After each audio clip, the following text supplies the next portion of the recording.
Yo, what's up guys, your boy vKilljoyy here, and today I'm going to be doing a little tutorial After Effects on some glowing objects synced with music. I don't really know what I'm actually going to call in the title, but obviously you guys will see. But yeah, today I'm just going to be doing like a really nice tutorial. It has a little bit of a it allows you to do a lot with the with the song which you're using. The song I got picked out here I used actually, and I used this effect in my bourgeoisie montage. Like that was like nearly 3-4 months ago actually. Yeah, 3 months ago. So, we're just going to get a clip here. I'm probably going to use the same clip I always really use. My bourgeoisie clip, the XPR switch, because that's just so simple to use. And yeah, so, basically, let's turn off all the stuff on that. What you want to do first is, on my song, there's like, around by here, there's like 4 or 5 piano notes, which are really which are quite high pitched. And what we're going to do is we're going to sync glows and on the actual clip to that, okay? So first of all, what I'm going to have to do is keyframe using the star on your number pad to, show me where those notes are. So let me just do a little preview of it. I think that was pretty off. Okay, I'm going to have to go over it like this. Yeah, I can hear it when I do this. So it was one there.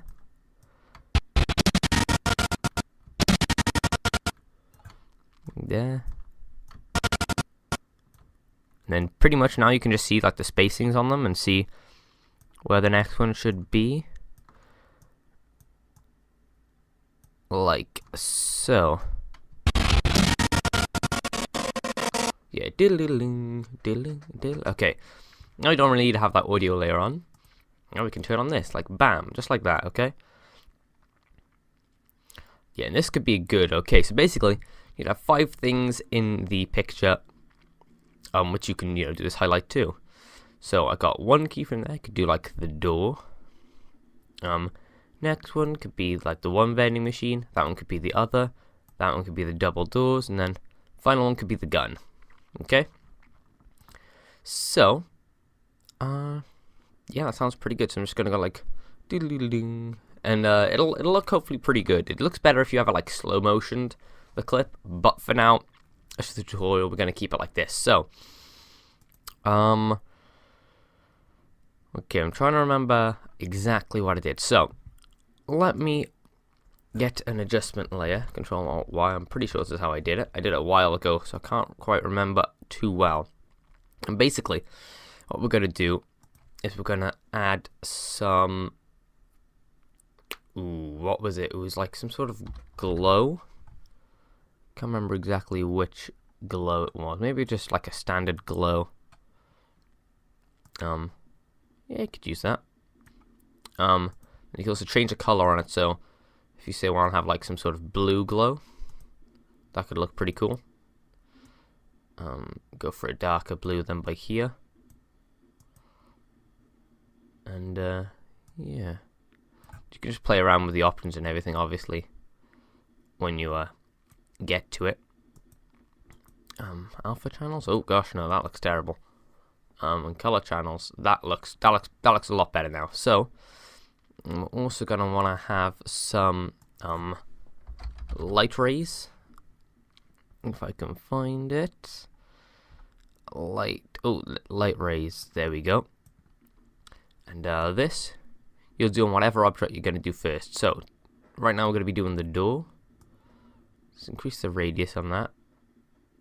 You want to really have those like bright sparks coming out, okay?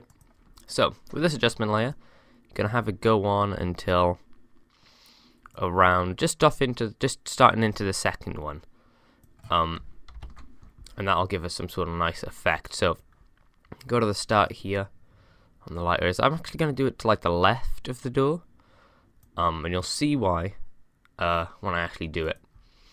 So do that, keyframe it, and make sure that it stays on that sort of like side of the door, because I don't want it to cross over.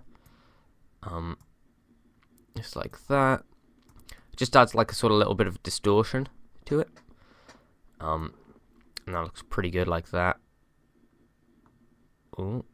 And yeah, let me just adjust like that. Okay, that looks fine. So what we're going to do, you can actually turn off all that for that.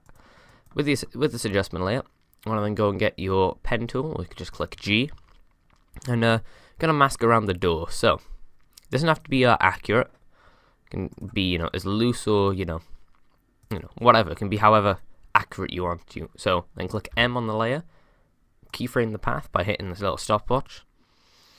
Move forward a little bit until you can then reposition all the points to fit the door. As I said, just do it, kind of brief. Doesn't have to be, overly precise.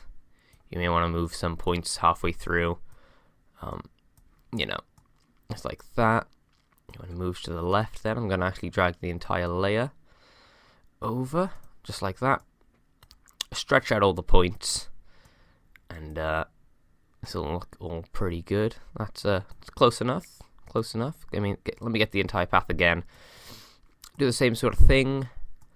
Stretch it to all four corners, and then if you turn on that there, it'll be that door, which is just very, very bright. So then what you're going to do with that, my phone is just buzzing for some reason. Get that, I'm just actually going to move it over just a little bit. I want to make it look even slicker. Obviously, if the more on you get your keyframing, the better it'll be. Not really the mask shape, but just the keyframing, so that you're actually looking at the door. It looks good. So, other options we're going to do on this. We're going to do feather. We're going to feather it quite a bit. So yeah, like 50 to 100 pixels, I'd say. 100 pixels looks really good. And then expansion, we're going to expand it at say like 20 pixels. Yeah, so it's got like that. It's got like a really nice glow. And this is where I said that it doesn't need to be that accurate, because you can't really tell, exactly, what it's going to look like. So, yeah, then also actually go back a little bit and do a little, put the mask just a little bit before the song actually, before the note actually hits. So, right now, that actually looks really nice. And all we're going to do, I think, let me just see how this looks. Click the toggle switches mode, and then, click that again. Change the mode to add, and that can look good. You can also, try different ones if you want to get a different sort of effect.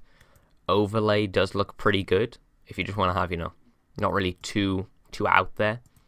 Screen can look okay, but I think I'm just going to stick with normal. Normal and overlay I think are pretty much exactly the same with this. No, overlay, it's a bit more of a contrast. That actually does look pretty cool. Depending on the sort of edit you want to try and achieve, that could be a really good option. So yeah, got that. And what we're going to do, go to where he hits, the shot, where the note is, and keyframe the opacity 100. Go to the very start, drop that down to 0, and go to the very end, and drop it down to 0 again. So now it'll go on, and then it'll fade away. And click the graph editor whilst you're on the yeah, that. You know what I'm talking about. But whilst you're on the opacity, go to where it's 100%. Click this one to easy ease in and out. And then just drag the star keyframe down so it's has to ramp up pretty fast, which is what you want. And then drag this so it goes down pretty early. And then it's just like that. That'll look really good. And yeah, so basically then all you really have to do is duplicate this layer. Tip actually, put a marker where the 100% value is for the opacity on the actual adjustment layer, because then you can just snap that to the keyframes, just like that. That looks perfect. And you want to go into the mask. Pretty much just delete the mask and redo it, pretty much. That's all I have to, that's the only advice I can really give you. You can stop the layer before it as well if you want. But yeah, this mask can just be deleted pretty much. And yeah, just do it around the next thing which you want to have glowing. And that's pretty much it for the tutorial. It's really simple to do. I might just do a little, I might just edit it up now so you guys can actually see, but I'll do that off camera, and then I'll come back to you guys in a wee bit so you know what it looks like when it's actually fully done and rendered. Well, not rendered, but when it looks like in a RAM preview, to give you guys the full effect of what it's going to look like. And yeah, so I might just do that. I'll do this last I'll do this vending machine with you guys. Just go over again what exactly you need to have on each layer, and then I'll do them off camera. But yeah, so see there, just make sure that it's pretty accurate on, it's actually on the object. Obviously, when the player is moving, it can be a bit more awkward. Like this now, it's moving a lot, but that's fine because you can just move it. You could do it keyframe by keyframe if you really wanted to. I've not really thought of doing that, but by all means, that's an option you can do. Bam, these corners out like that. And obviously you can adjust whatever settings you want. You can add even more effects if you want to make it more of an impact, say. I know when I actually did it in the boot as the edit, I used a couple different effects. I can't quite remember the names of them though. So unfortunately, I can't remember the names of them. What's that path for? I don't know what that path was for. So, regardless, let's go into there. Change the feather to 100, like I did. Change the expansion to 50. 50 or 20, I can't remember. I think it was 20. If you needed to, you can just look back on the other layer. See what we did? Yeah, 20 pixels on 100, like that. And it looks really nice. Turn on the other layer as well. You can see it's kind of like, a faded glow. But yeah, that's pretty much it, guys. I'll come back to you in a little bit, and I'll show you exactly what it looks like when it's all done, and it's previewing. So yeah, see you guys then. Alright guys, so I've edited up all the different layers and had them all glowing and stuff. And I think what I need to make sure you guys remember to do is on the layer, make sure you click E. Then go on to CC light rays and make sure you change the center position every time, otherwise it will stay like right by where you started. So you want to make sure it's fairly close-ish to the object. I've done that for every layer. But yeah, just make sure you guys do that so you can get the full effect and make it looking all nice. But yeah, I'll give you guys a little preview of it now. So yeah, let's have a little look. You see there, it's just like a nice little subtle effect. You could obviously do a bit more with it. You could add, like mosaic to it if you wanted to, mix it up. And you can use tons of different other lighting effects. You could use curves if you wanted to change it to a different color and such. But yeah, that's pretty much it, guys. I hope you guys enjoyed this video. If you did, please leave a like, comment down below as always, and subscribe for more daily content. I've been your boy vKilljoyy, and I'm out, guys. Peace.